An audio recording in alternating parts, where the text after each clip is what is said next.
Hello everyone, welcome to your channel learn with Vibhu. आज हम इस वीडियो में एजीआर के बारे में बात करेंगे। बहुत बच्चों का ये डाउट रहता है कि एजीआर है क्या, इसके बारे में कंप्लीट डिटेल में बात करेंगे। And AGR to be paid in 10 year, ये सुप्रीम कोर्ट का डिसीजन आया है अभी।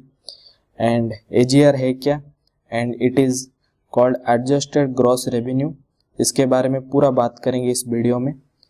एजीआर किसको देना पड़ता है, कैसे देना पड़ता है, किन किन बेसिस के ऊपर देना पड़ता है, ये कंप्लीट डिटेल में हम बात करेंगे इस वीडियो में।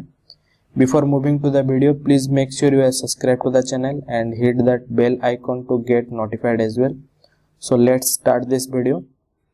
देखो यहाँ पे मैंने हिंदुस्तान टाइम्स का एक आर्टिकल लिया है। यहाँ पे telecom companies to get 10 year to pay AGR dues. AGR dues जो थे वो टेलीकॉम कंपनीज को देना है। वो किसको देना है, इसके बारे में पूरा बात करेंगे। एजीआर ड्यूज कितना, किस कंपनी के ऊपर कितना चार्जेस है, इसके बारे में भी पूरा बात करेंगे। तो रिसेंटली सुप्रीम कोर्ट ने ये बताया है कि टेलीकॉम कंपनीज जो हैं उनको 10 साल के अंदर एडजस्टेड ग्रॉस रेवेन्यू जो है उसको गवर्नमेंट को पे करना है। तो एडजस्टेड ग्रॉस रेवेन्यू हमेशा गवर्नमेंट को पे किया जाता है। किसके द्वारा? टेलीकॉम कंपनीज के द्वारा। और ये टाइमलाइन है 10 साल के अंदर आपको ये सारा पे करना है। देखो यहाँ पे मैं दो कंपनी का फोटो लगाया हूँ। यहाँ पे एक है भारती एयरटेल और एक वोडाफोन आइडिया। ये दोनों तो मिलकर अभी काम कर रहे हैं। इन दोनों को इंक्लूड करके एक कंपनी बना दिया गया है। तो ये दोनों का फोटो मैंने इसलिए लिया है क्योंकि ये दोनों रेस में सबसे आगे हैं। ये अब धीरे धीरे आप समझ जाओगे, जैसे मैं आगे बढ़ता रहूँगा आप समझ जाओगे कि मैं इन दोनों का फोटो क्यों लिया, इन दोनों कंपनी को क्यों आगे प्रेफरेंस दिया और बाकी को क्यों नहीं लिया। तो एडजस्टेड ग्रॉस रेवेन्यू क्या है, इसके बारे में पूरा अच्छे से बात करेंगे। आपको ये धीरे धीरे समझना पड़ेगा। तो adjusted gross revenue is a fee sharing mechanism between government and telecom companies who shifted to revenue sharing fee model in 1999 from the fix licence model. तो पहले क्या था, पहले आपको ये समझना है कि फिक्स लाइसेंस फी था 1999 से पहले, उसके बाद आ गया फी शेयरिंग मैकेनिज्म। ठीक है, उसको हम रेवेन्यू शेयरिंग फी भी बोलते हैं। ठीक है, आपको ये याद रखना है। तो पहले था फिक्स लाइसेंस फी, उसके बाद fee sharing mechanism. In this cost telecom company suppose to share a percentage of AGR with government. तो अब ये क्या करना पड़ेगा कि उनके शेयर का कुछ परसेंटेज एजीआर के तहत गवर्नमेंट को देना पड़ेगा। तो मैं आपको अब एग्जाम्पल देके समझाऊंगा कि ये कैसे काम करता है। ठीक है, तो मैं यहाँ पे दो कंपनी ले लेता हूँ। ठीक है, लेट जियो एक हो गया, उसके साथ साथ मैं डोकोमो ले लिया। ठीक है, ये दोनों कंपनी है। डोकोमो बहुत लोगों को पता नहीं होगा, अभी जो बच्चे हैं उनको पता नहीं होगा डोकोमो क्या है। ये भी एक टेलीकॉम कंपनी है जो कि पहले था, अब इतना नाम इसका आप नहीं सुन रहे होंगे, तो ये थोड़ा डाउन चल रहा है। ठीक है, तो अब जियो का मान लो, जियो अगर पहले 1999 के पहले ये फिक्स लाइसेंस फी के तहत 50 रुपया देता था। ठीक है, लेट 50 रुपीज एज्यूम करो, एंड डोकोमो भी 50 रुपया देता था। ठीक है, दोनों 50 रुपया देते थे। लेकिन अब जब देखा जाएगा जियो का मार्केट वैल्यू, जियो का जो रेवेन्यू है वो बहुत ज़्यादा है in comparison to Docomo. Docomo अब इतना चल नहीं रहा है, तो इसका ऑब्वियसली रेवेन्यू जो है बहुत कम होगा। जियो का अब बहुत ज़्यादा है। तो पहले क्या होता था, 1999 से पहले दोनों 50 रुपया देते थे। ठीक है, जो कि फिक्स लाइसेंस भी था। अब क्या हो गया, फी शेयरिंग मॉडल जो आया, फी शेयरिंग मैकेनिज्म जो है, इसमें क्या है, अगर जियो का रेवेन्यू 100 रुपीज है, ठीक है, ये है जियो का, एंड डोकोमो का लेट टोटल रेवेन्यू अगर मान लो 40 रुपए है, तो अब क्या हो गया कि गवर्नमेंट ने बता दिया अगर आपको फी शेयरिंग मैकेनिज्म के तहत आपको 10% देना है, तो अब जियो इसका 10% देगा जो कि 10 रुपये होगा। ठीक है, यहाँ पे ऐसे ही डोकोमो को ये बता दिया जाएगा कि 10% आपको भी देना है। तो ठीक है, 10% के हिसाब से ये हो जाएगा 4 रुपया। तो पहले क्या था, आप अगर टोटल रेवेन्यू 40 रुपये है फिर भी आप 50 रुपया देते थे। अब क्या हो गया, अगर 40 रुपये है, फी शेयरिंग मैकेनिज्म के तहत रेवेन्यू जितना है आपका 40 रुपये टोटल रेवेन्यू है, इसके हिसाब से आप 10% दोगे तो आपका 4 रुपये हो गया। और फिर जियो जो कि अच्छा कर रहा है, मार्केट उसका अच्छा चल रहा है, तो उसका 10% तो 10 रुपया देगा। On the basis of revenue now the AGR being collected, ये आपको याद रखना है। ठीक है, ये तो आप बात समझ गए होंगे। और इसके बाद देखो, रेवेन्यू अलग बात है, प्रॉफिट अलग बात है। अगर आप 100 रुपये का बिजनेस करते हो, उसमें आप 10 रुपये कमाते हो, ये हो गया प्रॉफिट, 10% का प्रॉफिट। तो ये लोग क्या करते हैं, प्रॉफिट से नहीं लेते पैसा, टोटल रेवेन्यू, अगर आपका टोटल रेवेन्यू 100 रुपीज है, जो टोटल पैसा आप लगाए हो उससे लेते हैं। तो ये आपको समझना है कि ये प्रॉफिट से नहीं लेते हैं, टोटल रेवेन्यू से कलेक्ट किया जाता है। इसलिए इसका नाम है adjusted gross revenue. Revenue total कितना है, वहां से कुछ परसेंट गवर्नमेंट ले जाता है। ठीक है, तो पहले का और अब के बारे में आपको पूरा समझ आ गया होगा ये क्या क्या है। The telecom sector was leverage under the national telecom policy 1994। तो सारे जो टेलीकॉम सेक्टर है अब ये 1994 में टेलीकॉम पॉलिसी के अंदर आ गए, national telecom policy, after which the licence were issued companies in return for a fix licence fee. तो तब क्या हुआ, 1994 में जब ये आया उसके बाद तो फिक्स लाइसेंस फी लेते थे, लेकिन 1999 के बाद ये फिक्स लाइसेंस फी जो था वो उसको खत्म कर दिया गया। तो 1999 में गवर्नमेंट ने क्या बताया, रेवेन्यू शेयरिंग फी मॉडल के तहत आ गया ये, और जितना रेवेन्यू है उसके बेसिस पे आप गवर्नमेंट को पैसा दोगे। तो ये देखो मैं पूरा ले लिया हूँ कि कितना कितना रेट लगाया जाता था। तो पहले देखो ये 1999 का बात है, तब 15% लिया जाता था। ठीक है, ये था मेट्रो के लिए, ये ऑल इंडिया, ये भी अलग था। ठीक है, लेकिन जब 2001 आ गया उसके बाद मेट्रो के लिए 12%, बी कैटेगरी के लिए 10%, उसके बाद 8%। तो ओवरऑली 2001 में 12% चार्ज किया गया, फिर 2004 में इसको घटा के 10% कर दिया गया, एंड 2012 में उसको घटा के 9% कर दिया गया। उसके बाद 2013 में सबके लिए एक ही परसेंटेज लागू होगा। अगर आप टेलीकॉम कंपनी किसी भी मेट्रो सिटी में बना रहे हो या किसी स्लम में बना रहे हो, सबके ऊपर 8% का एजीआर ड्यूज लगेंगे, ये तय हो गया। तो under this mobile phone operators were required to share a percent of their AGR with government. Annual licence fee के तहत देना पड़ेगा कुछ पैसा, एंड स्पेक्ट्रम यूजेस चार्जेस। ठीक है, एसयूसी का मतलब क्या है, एसयूसी मतलब जो आप राडार यूज कर रहे हो या फिर रेडियो फ्रीक्वेंसी यूज कर रहे हो उसके चार्जेस है एसयूसी, या फिर स्पेक्ट्रम यूजेस चार्जेस। ठीक है, एंड एनुअल लाइसेंस फी तो मैंने जैसे कि बताया, एनुअली आपको कुछ फीस देना पड़ेगा, लाइसेंस का जो पैसा है उसका हिसाब से आपको पहले जैसा था उसके हिसाब से 8% के हिसाब से आपको देना पड़ेगा, एंड स्पेक्ट्रम का अलग है। ठीक है, the definition of AGR has been under litigation for 14 year. ये 14 ईयर से क्या कॉन्फ्लिक्ट चल रहा है इसके बारे में भी बात करेंगे। पहले टेलीकॉम्स ऑपरेटर्स जो है ये क्या मानते हैं, एंड टेलीकॉम कंपनी जो है ये क्या सोचते हैं, और गवर्नमेंट क्या सोचता है, इसके बारे में बात करेंगे। इन 2005 cellular operator association of India COAI challenge the government definition of AGR calculation. जो एजीआर कैलकुलेशन था उसको चैलेंज किया किसने, cellular operators association of India ने इसको चैलेंज किया। डिपार्टमेंट ऑफ टेलीकम्युनिकेशन ने यह आर्ग्यू किया कि all the revenue from both telecom and non telecom services are to be collected. तो गवर्नमेंट का ये कहना था कि आपका जो भी बिजनेस हो रहा है टेलीकॉम सेक्टर से भी एंड नॉन टेलीकॉम सेक्टर से भी, ये दोनों को हम मिला के लेंगे। ठीक है, टेलीकॉम सर्विस से जितना प्रॉफिट हो रहा है, ये टेलीकॉम सर्विस का जितना रेवेन्यू है, एंड नॉन टेलीकॉम सेक्टर को इंक्लूड करके जितना पैसा हो रहा है इतना लेंगे।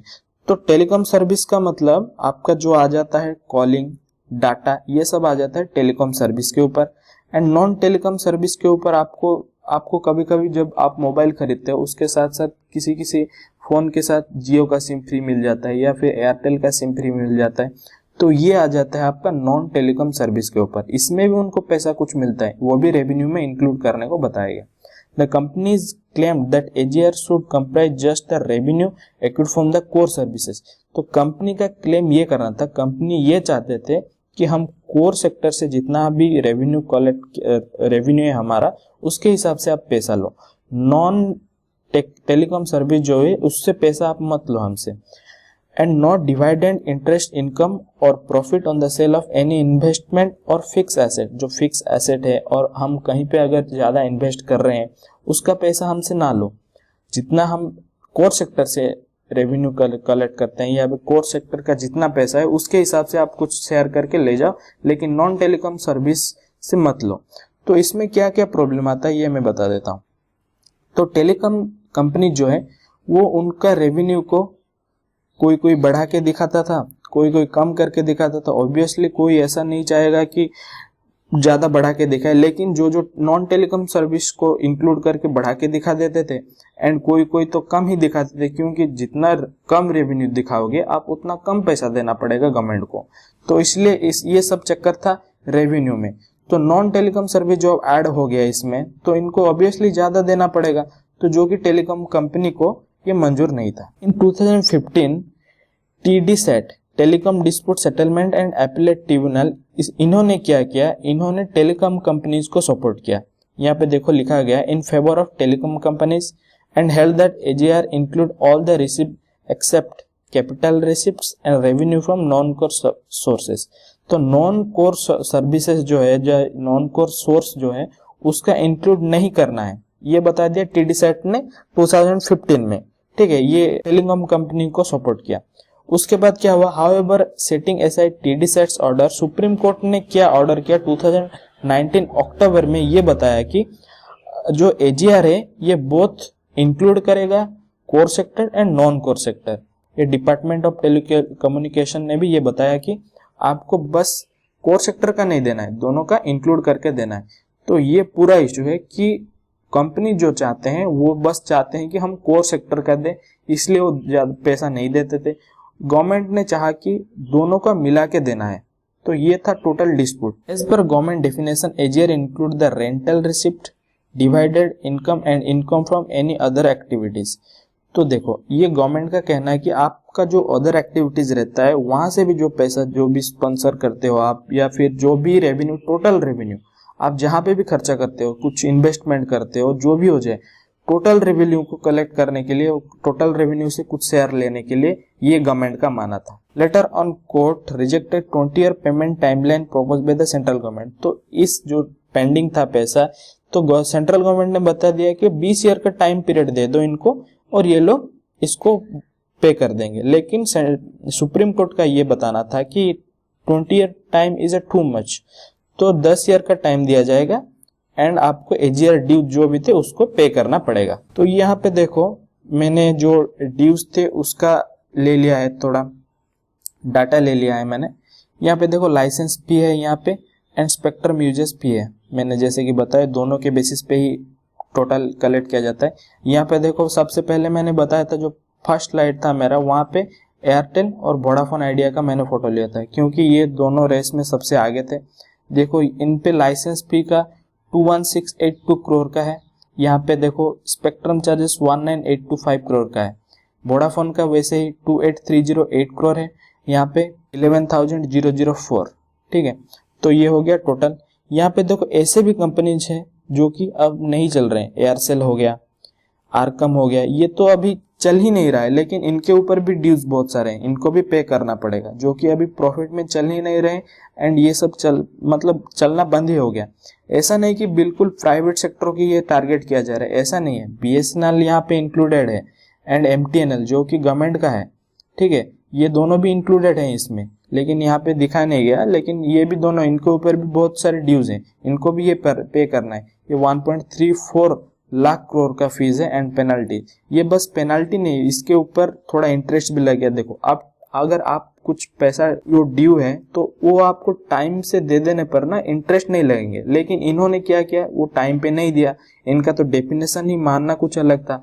ये लोग सोच रहे थे बस हम कोर सेक्टर का देना है, नॉन कोर सर्विस सेक्टर का तो हम नहीं देंगे। तो इसके बेसिस पे इनके ऊपर जो इंटरेस्ट लगा, पेनल्टीज लगे, तो ये सब मिला के इतना हो गया। मैंने जैसे पहले बताया था 8% AGR अब कैलकुलेट किया जा रहा है।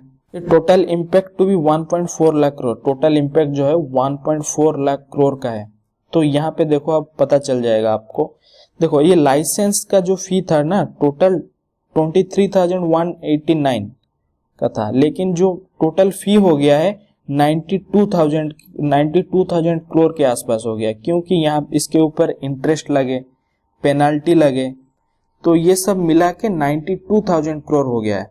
यहाँ पे देखो स्पेक्ट्रम यूजेस चार्जेस पे अगर आप टाइम पे दे देते, टेलीकॉम कंपनीज अगर टाइम पे दे देते तो 11,000 करोड़ के आसपास होता, लेकिन ये बढ़ के कितना हो गया, पेनाल्टी के साथ इंक्लूड करके 46,000 करोड़ हो गया है। ठीक है, यहाँ पे देखो Airtel and Vodafone idea account for 54%। ये दोनों मिला के जो रेस में सबसे आगे हैं, तो 54% इनको ही देना पड़ेगा। टोटल जितना भी हमारा AGR है उसमें से 54% बस ये दोनों ही पे करेंगे। यहाँ पे देखो, यहाँ पे कितना बर्डन है, कितना लोन लिया है, इसके बारे में बात कर लेते हैं। ठीक है, वोडाफोन आइडिया का देखो आप 1.2 लाख करोड़ का लोन लेके रखा हुआ है इन लोगों ने। भारतीय एयरटेल का वैसे 1.16 लाख करोड़ का यहाँ उनके ऊपर डेप्थ है। ठीक है, रिलायंस जियो का है 76,000 करोड़, ये तो दे देगा, ये तो सबसे अच्छा चल रहा है अभी, मार्केट का सबसे अच्छा खिलाड़ी यही है, तो इसका पैसे देने में कोई प्रॉब्लम नहीं है, ये तो अंबानी जी हैं, कुछ भी कर सकते हैं। ठीक है, लेकिन जो वोडाफोन है, वोडाफोन आइडिया एंड भारतीय एयरटेल है, उसके ऊपर देखो कितना कर्जा है। यहाँ पे ये कर्जा भी देना है, उनको चुकाना है, उसके साथ साथ AGR का जो ड्यूज है वो 54% है ऑलमोस्ट, उसको भी देना है। तो ये था 34,000 करोड़ जो देना था, लेकिन ये बढ़ के कितना हो गया है, टोटल है 1.4 के आसपास। तो ये मैंने डाटा ले लिया है जो नॉन टेलीकॉम सेक्टर जो है और टेलीकॉम सेक्टर है, दोनों को मिला के यहाँ पे लिया हुआ है। GIL सबसे टॉप क्या है यहाँ पे इस रेस में, तो GIL जिसको पता नहीं ये ऑयल कंपनी है, इसके ऊपर देखो AGR 1,72,000 करोड़ का टोटल है। उसके बाद वोडाफोन आइडिया है, उसके बाद भारतीय एयरटेल यहाँ पे देखो जियो का 60 करोड़ ही बस है, क्योंकि देखो अब जियो आ गया, लगभग 2016 में जियो आया मार्केट में, तो तब से अब तक इतना उनका ड्यूज नहीं है, तो ऑलमोस्ट 60 करोड़ ही है यहाँ इनका। तो सुप्रीम कोर्ट का डिसीजन के बारे में बात करेंगे, तो बाकी में जितना भी समझा तो आप समझ गए होंगे। अब देखो सुप्रीम कोर्ट का डिसीजन क्या है उसके बारे में थोड़ा अच्छे से बात कर लेते हैं। The telecom operators would make the payment of 10% of the total dues as demanded by department of telecom by 31 March 2021। तो जो टोटल ड्यूज है उसका 10% आपको 31 मार्च के अंदर ही 2021 के अंदर आपको पे कर देना है। ठीक है, 10%। और ईयरली इंस्टॉलमेंट कब से स्टार्ट होगा, 1 अप्रैल 2021 से स्टार्ट होगा, ये चलेगा 31 मार्च 2031 तक। ये 10 साल का जो टाइम पीरियड सुप्रीम कोर्ट ने दिया है ये ही 10 साल है, ये 2021 से शुरू होकर 2031 तक चलेगा। The instalment would be paid in 31 March every year. तो हर साल आपको 31 मार्च को इंस्टॉलमेंट के हिसाब से पे करते चलना है। ये सब टेलीकॉम कंपनीज को ये बताया गया है। In events of any default in making payment of the annual instalment, interest would be levied. तो इंटरेस्ट क्या होगा, बढ़ता चला जाएगा। अगर आप टाइमली पे नहीं करोगे तो इंटरेस्ट बढ़ता चला जाएगा, along with the penalty and interest on penalty। तो पेनाल्टी तो लगेंगे, इंटरेस्ट फिर से वो पेनाल्टी के ऊपर भी लगेगा एंड टोटल अमाउंट जो था इसके ऊपर लगेगा, तो कितना बर्डन हो जाएगा ये आप समझो। Beside it would be punishable for contempt of court. तो अगर आप सुप्रीम कोर्ट का कोई डिसीजन नहीं मानते हो तो आपके ऊपर कंटेम्प्ट ऑफ कोर्ट में भी आपको दोषी ठहरा जाएगा। तो कंटेम्प्ट ऑफ कोर्ट का मैंने पहले भी वीडियो एक बनाया था जिसमें था आर्टिकल 129 एंड 215। ठीक है, ये हाई कोर्ट को पावर देता है, ये सुप्रीम कोर्ट को पावर देता है, ये सुओ मोटो खुद शुरू कर सकते हैं। ठीक है, सुओ मोटो भी मैंने डिस्कस किया था, सुओ मोटो क्या है, तो वो वीडियो अगर आपको कंटेम्प्ट ऑफ कोर्ट के बारे में, ये 1971 का है, तो इसके बारे में अच्छे से देखना है तो आप वो वीडियो भी देख सकते हैं। That's it for this video. Thank you. जय हिंद।